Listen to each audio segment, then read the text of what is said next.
Página 11.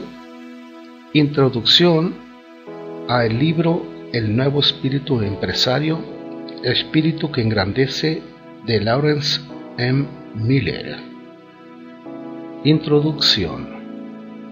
Lo que falta en medio del frenesí por encontrar las nuevas prácticas de dirección de empresas es un examen de alma y el espíritu de la gerencia, base sobre la cual descansa el derecho de dirigir. Cuando salí del edificio de Exxon, sentí que me rodeaban el calor y la humedad del mes de agosto de Houston con una fuerza sobrecogedora, y esto hizo más intensa mi insatisfacción. Había algo injusto e incontrolable en el trabajo. Había pasado el día con uno de los vicepresidentes de Exxon, un ejecutivo joven y muy dedicado a quien yo admiraba. A pesar de sus días de 12 horas, su inteligencia y energía sufría el castigo de arriba y abajo. Era el tiempo de la instalación de líneas de gas, de la escasez de petróleo y de las acusaciones de deficiencias de carácter dirigidas a los ejecutivos mayores de las empresas petroleras más visibles. Mi compañía había sido empleada para ayudar en un esfuerzo para mejorar la productividad y la satisfacción laboral del personal de las oficinas. Estaba yo ayudando a los ejecutivos a evaluar y cambiar su propio estilo de gerencia, mientras ayudaban también en el adiestramiento y la implementación de nuevas prácticas en las jerarquías inferiores. El vicepresidente quedó atrapado en un aprieto similar al de muchos otros ejecutivos. Leía mucho y había aceptado el desafío de cambiar la cultura de su organización. Él comprendía la necesidad de desarrollar una cultura que diera por resultado una mayor participación y reconocimiento de y hacia los subordinados. Sin embargo, si él persiguiera este cambio en su propia conducta, estaría contradiciendo el estilo aceptado por sus exitosos superiores. Había sido presionado a cambiar por sus subordinados sus propias creencias y su comprensión estratégica de la productividad corporativa. Sin embargo, diariamente se enfrentaba a las contradicciones de estilo por parte de sus superiores, contradicciones que hicieron a todos cuestionarse sobre si sus esfuerzos podrían o no llegar más allá de sus esperanzas. Aún peor, quienes contradecían su estilo estaban en la posición de juzgar su futuro, o sea, sus superiores. Las diferencias en las creencias entre este joven ejecutivo y sus superiores era la brecha entre generaciones. Actuaban en base a diferentes valores, ideas distintas respecto a los papeles desempeñados por gerentes y subordinados. Los conductores de taxi de Houston proporcionan su propia variedad de entretenimiento del viejo oeste entre el centro de la ciudad y el aeropuerto. La amenaza era suficiente para ayudarme a olvidar que había dejado a mi cliente en un estado de conflicto no menos severo que cuando llegué. Una vez, en la comodidad del avión, traté de ignorar mi propia insatisfacción, volviendo a las páginas de uno de los entonces populares libros sobre la administración japonesa. Mi insatisfacción aumentó. Japón, Japón, otra vez Japón. Si leía una palabra más sobre la administración japonesa, gritaría. Ni los ejecutivos de Exxon, ni los de nuestras empresas clientes adoptarían jamás el modelo japonés. Después de 14 años de ayudar a las mejores corporaciones estadounidenses en sus esfuerzos por mejorar la productividad, yo tenía plena confianza en nuestras técnicas de administración, pero cada vez confiaba menos en que la técnica en sí fuera suficiente para tal tarea.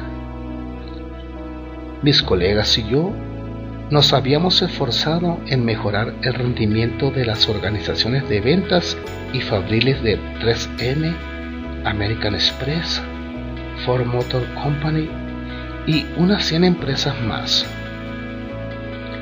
Sabíamos que al aumentar la participación, el apoyo positivo y la retroalimentación podrían mejorar la productividad de la mayoría de las organizaciones. Sin embargo, esas técnicas, por mucho que mejoraran el rendimiento en las operaciones, no eran adecuadas para resolver las interrogantes más fundamentales que enfrentaban las gerencias estadounidenses. Los gerentes encaraban una crisis de confianza en sí mismos, una cuestión de creencias básicas sobre las cuales se fundaba su derecho a administrar. Conforme hablé cada vez más a muchos ejecutivos acerca de la productividad, la calidad y Estados Unidos contra la administración japonesa, me fui convenciendo gradualmente de que se necesitaba una nueva declaración de las creencias sobre el papel de la administración en la empresa norteamericana. Mis propias discusiones con los ejecutivos sobre su administración comenzaron a cambiar. Cuando les preguntaba sobre sus propios valores y los que ellos deseaban infundir en sus empresas, descubrí que pensaban mucho en la cultura de sus empresas y la que pudiera requerirse en el futuro. Gracias a estas sesiones pude comenzar a definir los valores de la futura cultura empresarial. Existe una nueva cultura que está emergiendo en los negocios estadounidenses. La declinación de la vieja cultura y la lucha por establecer una nueva puede observarse en casi todas las empresas importantes de Estados Unidos. Sus fuerzas motrices son la necesidad financiera de mejorar la productividad y la calidad, y las demandas de los empleados por un ambiente de trabajo más satisfactorio. Pero las nuevas culturas no se construyen sobre la necesidad material únicamente, son el resultado de la creación y la aceptación de los nuevos valores, visiones y espíritu. Las nuevas culturas surgen cuando los líderes proclaman y demuestran esos valores a través de su propia conducta. Este libro analiza esos nuevos valores, visiones y espíritu que están surgiendo en las empresas norteamericanas. No tiene que ver solo con las técnicas de la nueva administración, sino con su esencia. La actual ansiedad experimentada por la empresa norteamericana y su productividad ha dado por resultado una intensa investigación de las técnicas administrativas. La experimentación nunca ha sido mayor y es, claramente, el resultado de la nueva economía de la competencia mundial. Sin embargo, aunque esta experimentación es sana y estimulante, se enfoca principalmente en la técnica y la estructura. Las nuevas técnicas y estructuras tuvieron éxito porque son una expresión de un valor aceptado. Cuando la Iglesia Católica surgió en el mundo, representó la creación de una nueva organización, una nueva estructura. No pudo haber evolucionado sin el espíritu del cristianismo, que era su fuerza motivadora. Cualquier explicación de su creación que ignore los valores sobre los cuales se construyó es inadecuada. Este espíritu motivador creó una disponibilidad hacia el sacrificio personal de bienestar para un propósito más elevado, una visión del futuro. El gobierno norteamericano, como estructura, tampoco emergió simplemente porque un técnico percibió que la separación de poderes y el proceso democrático representativo eran superiores a las anteriores formas de gobierno. Por el contrario, de nuevo hubo un ideal, una nueva visión del futuro, un nuevo espíritu, articulados en la Declaración de Independencia, y había surgido la esencia de una nueva nación. Existen muchos valores en la base de cómo organizamos y administramos nuestras empresas. Estos valores son creencias profundamente arraigadas, a menudo sin articulación, que son producto del condicionamiento de la cultura, sus héroes, mitos y temores. Estas creencias han emergido en el transcurso del desarrollo de nuestro país, socios silenciosos en la administración de los negocios de Estados Unidos. La respuesta a la productividad mejorada, la remotivación de la corporación ejecutiva, no se encontrará en el simple manejo de las técnicas, sino en la aceptación de y la actuación sobre los nuevos valores. Lo que falta es un análisis de la esencia y espíritu de administración, la base sobre la cual descansa el derecho de la administración a administrar. La aceptación de los nuevos valores tiene el poder de crear nuevas culturas. La cultura occidental tiene sus raíces en la tradición judío-cristiana. La cultura norteamericana se basó en los valores de libertad de expresión, religión y prensa. La cultura del comercio estadounidense se fundó en la libertad de emprender, en el libre comercio y la noción de que cualquier individuo puede, con ingenio y trabajo, conseguir riquezas. La idea marxista de la distribución de aquellas de acuerdo con la necesidad fue lo suficientemente poderosa para originar revoluciones. Por esto, las ideas simples pueden tener un enorme valor, el de crear una nueva sociedad y alcanzar un nuevo estándar de vida. Pueden ser las catálisis para liberar el potencial humano. Si vamos a crear nuevas culturas dentro de nuestras empresas, debemos decidir sobre cuáles valores las vamos a construir. Damos los valores por sentados.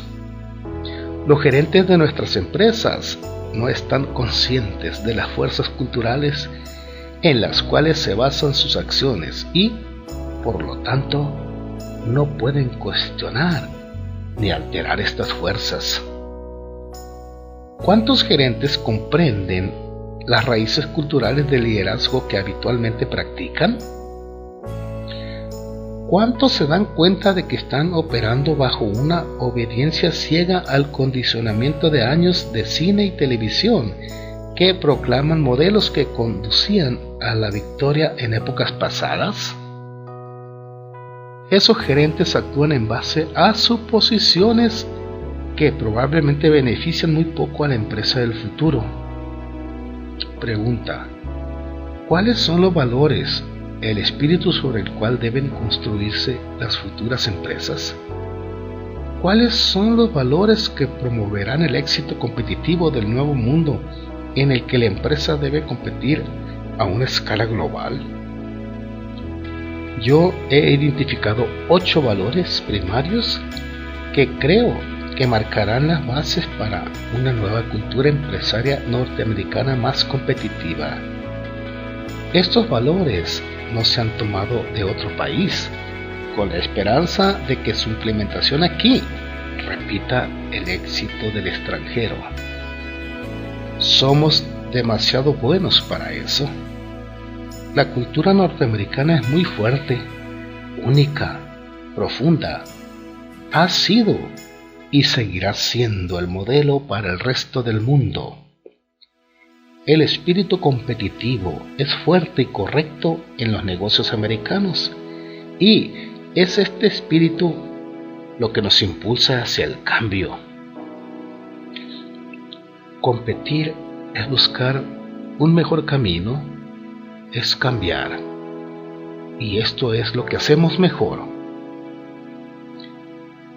Los 8 valores reciben el nombre de valores primarios porque se aplican a la administración de todas las organizaciones, y en efecto, muchas compañías exitosas ya están actuando sobre ellos. Los elegí porque mis colegas y yo hemos observado que son los que más se relacionan con la innovación, la lealtad y la productividad.